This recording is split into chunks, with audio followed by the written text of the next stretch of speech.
Get out of my classroom! The flight instructor's voice cracked like a whip across the hangar. He ripped the F-47 Thunderbolt training manual from Mackenzie Taylor's hands, then deliberately knocked her coffee cup. Hot liquid seared her white blouse. But the ensuing laughter from the male trainees cut deeper. "Maybe stick to flying the kitchen mixer, honey," one jeered. The instructor tossed her application, her dreams, into the trash. "Women," he boomed, "don't have the spatial awareness or mental fortitude for combat flying. That's science." Security escorted her out. Mackenzie's fingers brushed the worn fighter pilot wings pinned inside her jacket, her grandfather's legacy. Her eyes narrowed with cold determination. A slight, unnerving smile touched her lips.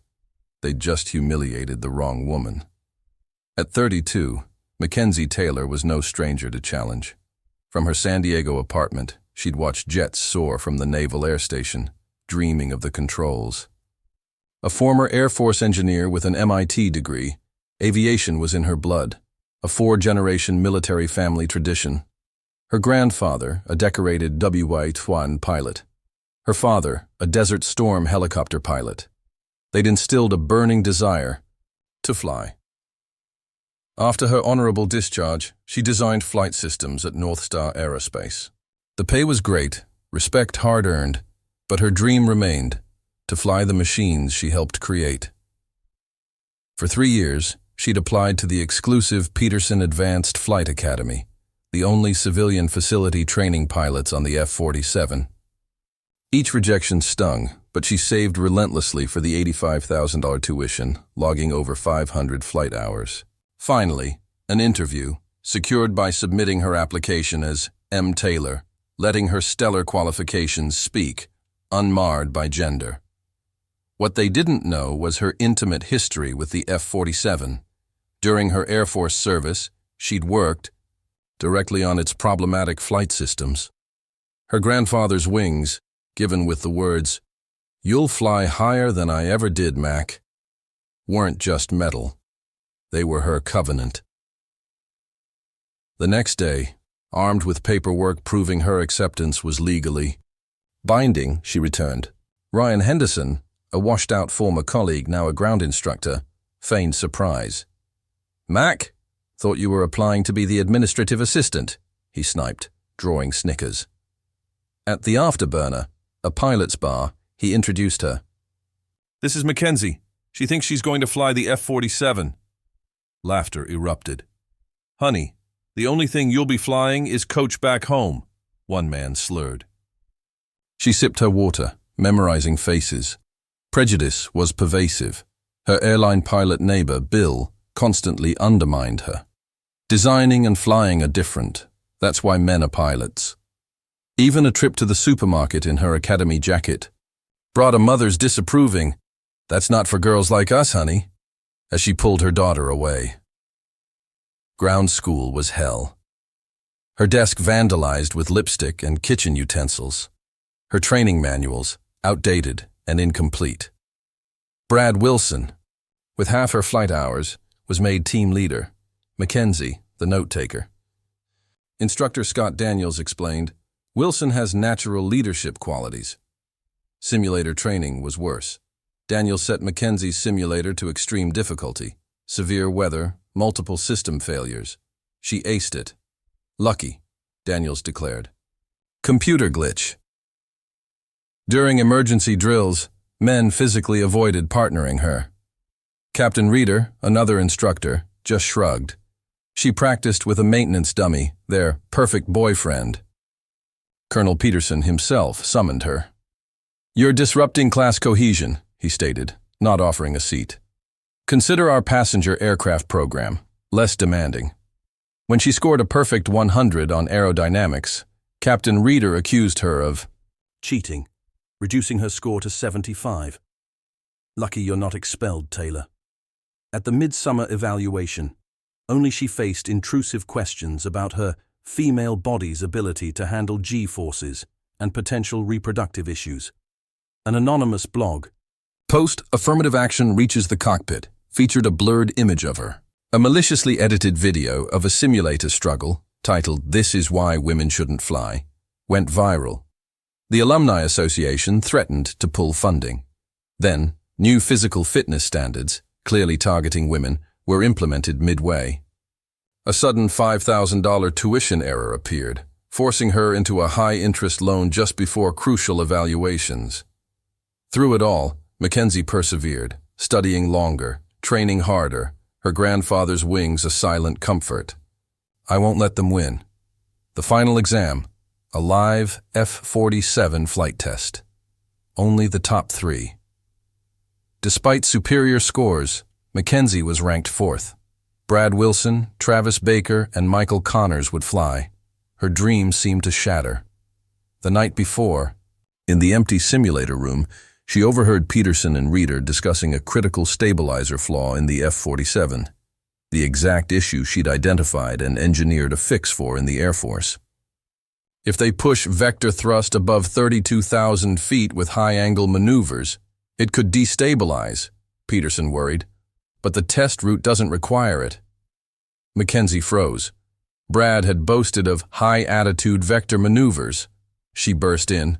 You can't send them up without warning them. Eavesdropping, Taylor? Peterson snarled. You were talking about a safety issue that could kill your students. I helped design the F-47's flight controls. The stabilizer isn't the primary problem. It's its integration with the fly-by-wire. I developed a fix 3 years ago. It was shelved because it came from a junior engineer. She met Peterson's gaze. A female one. Stunned, Peterson asked, You're that Monsieur Taylor? The engineer who proposed the adaptive stabilizer algorithm? The very same. Brad Wilson is planning exactly the maneuver that could trigger the defect. Will you risk his life? Reluctantly, Peterson agreed. Mackenzie would fly last as a technical safety consultant, not in the competition. Test day. Executives, military, press. Travis flew conservatively, Michael a bit bolder, then Brad oozing arrogance. Unauthorized low passes, then a rapid climb, deviating from plan, announcing full combat capabilities. On ground control monitors, Mackenzie watched him near 30,000 feet. He's going for a high-angle vector thrust, she warned Peterson, now ashen. At 32,500 feet, Brad initiated the maneuver. The F-47 wobbled, jerked, then spun uncontrollably. System failure. Lost it. Help. Mackenzie grabbed the radio. Brad, Mackenzie Taylor. Manual override. Reduce thrust to 40. Counter-rotate with a... Left rudder, not right. The computer's wrong. A tense silence. Then, manual override. Thrust 40. Left rudder. Agonizingly, the F-47 stabilized. Brad landed, shaken but safe. Peterson, pale, turned to Mackenzie. Get in the backup. Show us. Climbing into the F-47, calm enveloped her. This was her domain. After demonstrating flawless fundamentals, she climbed past 32,000 feet. Control, demonstrating the stabilizer issue and correction. Taylor, return to base, Peterson crackled. Sir, the executives need to see this. I can handle it. She deliberately triggered the flaw. The F-47 bucked. Instead of panic, Mackenzie executed her fix. The jet smoothed instantly. For 15 breathtaking minutes, she showcased maneuvers proving her solution allowed performance beyond specifications. Her landing was flawless. The manufacturer's chief engineer was aghast. Most impressive F-47 handling I've ever seen. How did you know? The director of product development added, More importantly, how did you solve it mid-flight? Mackenzie stood, tall. I'm the M. Taylor who proposed the adaptive stabilizer algorithm 3 years ago. The solution was in your files, gathering dust because of whose name was on it. The revelation was a shockwave. Peterson publicly admitted significant oversights. Captain Reeder apologized. I was wrong about you, Taylor, about female pilots. Brad Wilson, humbled, thanked her for saving his life. Remember this, she replied, next time you judge by gender. The manufacturer offered her a dual role, test pilot and lead F-47 engineer, at double the salary. The William Taylor Memorial Scholarship was announced. At graduation, Peterson pinned her grandfather's wings on her. Asked to expel her harassers, Mackenzie declined. Let them graduate knowing they were wrong. It will make them better. 6 months later, Mackenzie led the first all-female F-47 test flight, her fixed standard. Young girls watched from Peterson Academy, where she now taught, dreams in their eyes.